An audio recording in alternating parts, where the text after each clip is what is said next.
আসসালামু আলাইকুম, this is Tahmid from Tahmid on the throttle. শুভ নববর্ষ সবাইকে। আজকে বাসা থেকে বের হওয়ার বিশেষ কিছু কারণেই বেরোছি, না হলে ইদানিংকাল একটু ব্যস্ত থাকার কারণে বাইক নিয়ে বেরোচ্ছি ঠিকই, কিন্তু ক্যামেরা নিয়ে বেরোর মতো আসলে ওই মেন্টালিটিটা নাই। বিকজ বাসায় আপুর আমার বোনের বিয়ের কথাবার্তা চলতেছে। সো এই টাইমে আসলে সব দিকে একসাথে হ্যান্ডেল করা একটু ডিফিকাল্ট হয়ে যায়। সো বের হইছি, পাশে ফ্রেন্ড আছে, পেছনেও ফ্রেন্ড বসা। তো যাচ্ছিলাম বাসার একটু কাজে, একটা টেইলরে যাচ্ছিলাম আমার আপুর কিছু কাপড় দিয়ে আসার জন্য। ইন দ্য মিন টাইম আমার বাইকে স্টার্ট অফ হয়ে গেছে, I don't know why. Then যাচ্ছি, probably this is my last video with MT-15, cause আল্লাহ তালা যদি রিজিকে রাখে আগামীকাল হয়তো দুপুরের মধ্যে এই বাইকটা তার নিউ ওনারের কাছে চলে যাবে। সো যার কারণে আজকে বাইকটা রাইড করতে খুব বেশি ইমোশনাল হয়ে যাচ্ছিলাম। বারবার এই বাইকের সাথে যতগুলো স্মৃতি আমার আছে সবগুলো মনে পড়ছিল। তো বাসার কাজে বেরোইছি, বাসার কাজগুলো সারতে সারতে এই যে ব্যাটারিগুলির মুখেই ছোট্ট একটা অ্যাক্সিডেন্ট হয়ে গেছে। একটা অ্যাক্সিডেন্ট দেখলাম, ওই যে এক মহিলার সাথে এক বাইকার ধাক্কা লেগে বাচ্চা পড়ে গেছে। যদিও দোষটা আমার মতে, দোষটা ওই মহিলাটার ছিল আমার মতে। দেন আমরা দেখে একটুখানি দাঁড়াই, আমি আবার রওনা দিছি আমার কাজে। তারপরে আবার আমরা ওয়াসা থেকে জার্নি যখন আবার স্টার্ট করি, তখন যেতে যেতে এই যে ইউলুপের এখানে এসে একটু দাঁড়াতে হয়, পিছন ফিরে দেখি ফরহাদ কতটুক, এটা বলতে বলতেই ফরহাদ চলে আসছে। দেন আমরা আবার জার্নি শুরু করি, আমরা টেলরের দিকেই যাচ্ছিলাম। তো যেতে যেতে পেছনে রিফাতের সাথে অনেক কথা হচ্ছিল ওই যে অ্যাক্সিডেন্টের ব্যাপারে। রিফাত আমাকে বারবার বলতেছিল যে মহিলাটার দোষ নাকি বাইকারের দোষ। আমরা এসব নিয়ে গসিপ করতে করতে দেন উই সেড যে আচ্ছা ঠিক আছে, আমাদের যেন দোষ না হয়, আমরা যেন আগাতে থাকি। দেন আমরা আবার জার্নি স্টার্ট করি। তেলের লাইন, তেলের এত বাজে অবস্থা এখন। এখন আসলে এমন অবস্থা হয়ে গেছে যে যেখান থেকে পাচ্ছি ওখান থেকে তেল নিতে হচ্ছে। মানে একটা সময় ফিক্স ছিল যে আমি ওয়াসা SH যে পেট্রোল পাম্পটা আছে ওখান থেকে সবসময় তেল নিতাম, যে খান যে পেট্রোল পাম্প যেটা বলে ওটা থেকে নিতাম।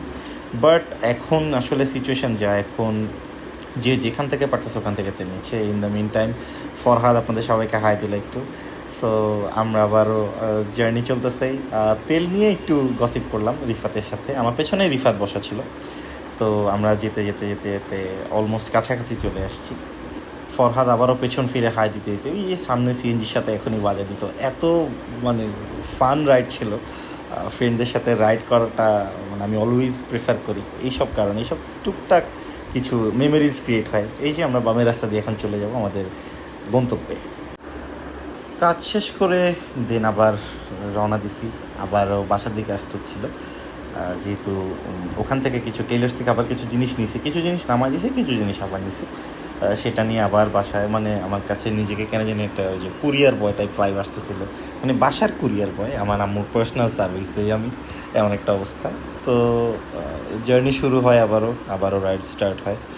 তো এই সময় আমরা যখন স্টার্ট করি তখন ফরহাদ যে অন্য রোড দিয়ে চলে যাবে, we didn't know about that. So আমরা আবারও বেরোইছি। এখানে যে বাস স্ট্যান্ডটা, এইখান থেকেই যত প্রকার ঢাকার উদ্দেশ্যে যতগুলো বাস আছে সবগুলো এখান থেকেই ছাড়ে। তো আমি নিজে যখন পার্সোনালি ঢাকা যাই, আমি ইদার বাইকে চলে যাই অথবা বাসে গেলে হয়তো এখান থেকে উঠি, বা একখান মোড় থেকে উঠি।